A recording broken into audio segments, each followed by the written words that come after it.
안녕하세요. 저 처음 인사드리겠습니다. 저는 A 플러스 헤드헌터로 일하고 있는 컨설턴트 박형준입니다. 처음 제가 이렇게 유튜브를 찍게 됐고요. 처음이라서 그런지 약간 긴장되고 어색하고 떨리는 것 같습니다. 여러분들한테 좋은 정보 드리도록 최선을 다하겠습니다. 잘 부탁드립니다. 제 소개를 잠깐 드리면요. 헤드헌터 박형준, 현 A+ 대표, 삼성전자 반도체 메모리 사업부 10년 경력, 네젠테크 한국지사 엔지니어 15년, 2007년부터 반도체 IT 헤드헌팅 경력 13년, 전자공학과 학사 엔지니어 출신으로 반도체 IT 등 어떤 어려운 포지션에도 클라이언트와 그 능력 있는 후보자와의 커뮤니케이션이 가능해 좋은 인재 추천이 가능합니다. 제가 2007년부터 지금까지 반도체 IT 관련된 헤드헌팅 업무를 13년째 하고 있습니다. 이런 노하우로 제가 반도체 오래된 경험과 헤드헌팅 경험으로 여러분들한테 이직을 준비하시는 분들한테 좋은 정보를 드리도록 최선을 다하겠습니다. 오늘의 첫 주제는 왜 이직을 해야 되는지, 왜 그 회사들에서는 경력사원을 채용하는지에 대해서 좀 설명을 드리면 이직하시는 분들한테 좀 많은 도움이 될 것 같습니다. 요즘 아시다시피 평생 직장이라는 개념은 사라졌습니다. 예를 들어 기업체에서, 특히 벤처회사는 더 그런데요. 연봉에 5천만 원을 주고 그 경력이나 신입 박사를 채용한다고 그러면 그 1년에 연봉 5천만 원을 계약서를 사인한다는 거는 기업체에서는 그 경력이든 신입이든 간에 5천만 원 이상의 퍼포먼스를 내기를 기대하고 충분히 그럴 자질과 능력을 갖췄다고 판단해서 그렇게 연봉을 사인하는 겁니다. 직장을 바꾸고 싶은 분들이나 처음 신입 같은 경우는 직장을 가지는 이유가 여러 가지 이유가 있겠지만 제일 큰 이유가 결혼하지 않으신 분들은 수입 창출, 좀 더 안정된 기반으로 미래에 대한 설계와 결혼 준비를 하는 게 제일 중요한 요소인 것 같고요. 결혼하신 분들은 그 처자식이 있기 때문에 처자식을 먹여 살리려고 아침 일찍부터 저녁 밤늦게까지 열심히 일하지 않나 판단됩니다. 두 번째는 지금 있는 직장보다도 물론 돈도 중요하겠지만 좀 더 비전 있는 회사, 자기의 그 커리어 패스를 쌓을 수 있는 하이 퀄리티적인 일을 더 찾고자 선호하는 게 이직하는 게 바람직하지 않나 저는 생각합니다. 한 가지 예를 들어 보겠습니다. 제가 지금 말씀드리는 이런 용어는 전자공학 용어고 좀 생소하고 그러실 텐데요. 제가 다음에 기회가 되고 그러면 그때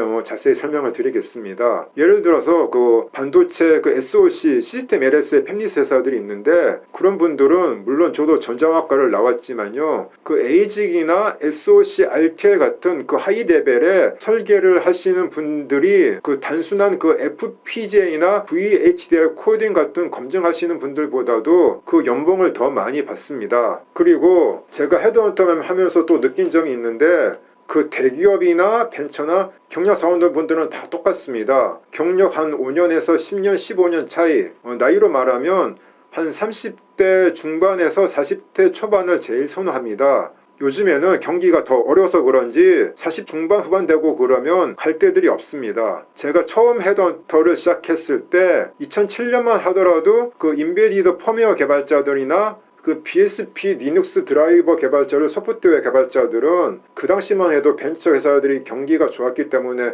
갈 데가 많았거든요. 근데 스마트폰이 활성화되고 그러면서 내비게이션이나 그 오디오 MP3 같은 회사들이 다 클로징 되고 문을 닫았습니다. 그런 분들이 좀 실력 있는 분들이 많이 나오고 그러면 그런 분들이 일자리를 찾을 좋은 직장들이 많아야 되는데 좋은 그 잡이 없고 그러면 포지션 관련돼 가지고 이력서들이 많이 들어오고 그러면 채용하고자 싶은 회사에서는 그 코스트 다운 때문에 그 40대보다도 30대들을 또 선호하기 때문에 40대 중후반은 좀 갈 자리가 스페셜한 포지션 빼고는 많이 국한되지 않나 그렇게 판단됩니다. 직장을 못 구해서 스트레스 많이 받는 게 특히 결혼하신 남자 가장으로서는 참 힘이 든 게 참 요즘에 슬픈 자아상 같습니다. 그래서 이제 삼성에서 나오신 분들도 40대 중반 돼서 좋은 직장을 거의 못 구하기 때문에 개인 사업 하느라고 뭐 식당, 카페, 호프, 제 아는 지인은 그 펜션 사업을 하다가 잘 안 돼서 문을 닫고 금전적인 손해를 많이 봤습니다. 이거는 제 경험담에 의하면 그 대기업이든지 그 반도체 IT 근무하다가 나와갖고 다른 업에 종사해가지고 사업해서 성공할 가능성은 이게 주식하고 똑같습니다. 제가 듣기로는요,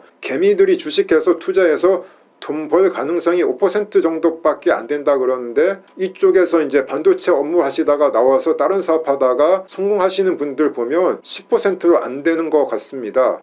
이런 나이 많은 분들은 갈 데가 없어서 해외로 많이 나가는 것 같습니다. 제가 한 가지 예를 한번 들어보겠습니다. 요새 그 반도체 팹리스 회사나 그 디자인 하우스들은요, 잘 아시다시피 4차 산업 5G 인공지능 시대 그 IoT 관련돼 가지고 SoC RT의 설계 외에도 특히 디자인 하우스에서는 그 타이밍 이슈 관련된 프론트 엔드라는 게 있고, 그 오토 PNR, 오토 플래스 엔드 루트라는 그 백엔드 쪽이 있는데, 이쪽에는 사람들이 많이 찾습니다. 특히 요새는 이제 그 디자인 하우스들에서 대기업들의 외주 용역을 받아서 이제 일감을 따온다 하더라도 이런 프론트나 백엔드 사람 있는 분들이 그 없기 때문에, 한 부서를 시스템을 조직하려 그래도 관련된 사람들이 없기 때문에 일을 못하는 경우가 많습니다. 이렇게 일을 찾기 어려운 포지션 같은 경우는 나이가 50 되더라도 당연히 뭐 직장에 갈 데가 있겠죠.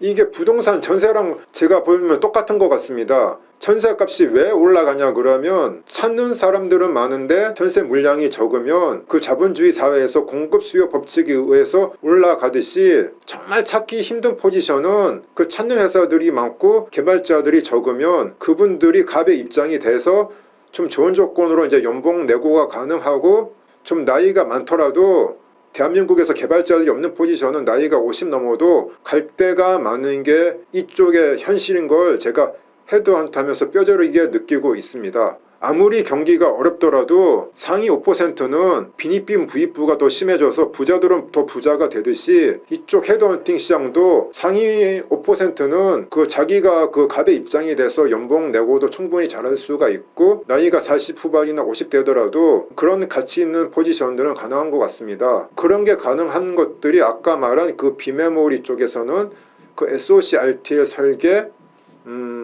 프론트나 백엔드, 아날로그 칩 같은 경우는 이제 그 ADC나 DAC, 그 BGR, 그 밴드갭 레퍼런스하고 있는데, 그런 아날로그 칩 설계, 그리고 이제 메모리 칩 같은 경우는 지금 이제 그 DDR4나 DDR5 관련돼 가지고 디램 설계나 제품 엔지니어들은 나이가 아무리 많더라도 관련된 메모리 팹리스 회사, 해외 업체, 그리고 저 EDA 툴 같은 회사들에서도 얼마든지 좋은 조건으로 이직이 가능합니다. 그에 덧붙여서 개발해야 되는 게 뭐 영어나 중국어, 그런 능력들은 조금씩 그 함량을 해야 될 것 같고요. 이런 것을 염두에 두고 그 젊었을 때 물론 젊었을 때야 뭐 아까 말씀드린 뭐 ASIC, SoC, RTL 설계를 하든 FPGA나 그런 업무를 하든 젊었을 때는 수요들이 많기 때문에 상관은 없지만, 나이가 40이나 50 넘어가지고 다 배운 게 도둑질이라고 그런 업무를 갖다가 할 수 있는 하이 레벨의 포지션, 그런 포지션으로 그 이직을 해야 되지 않나. 그 회사가 사람이 그 필요하기 때문에 사람을 뽑는 거지,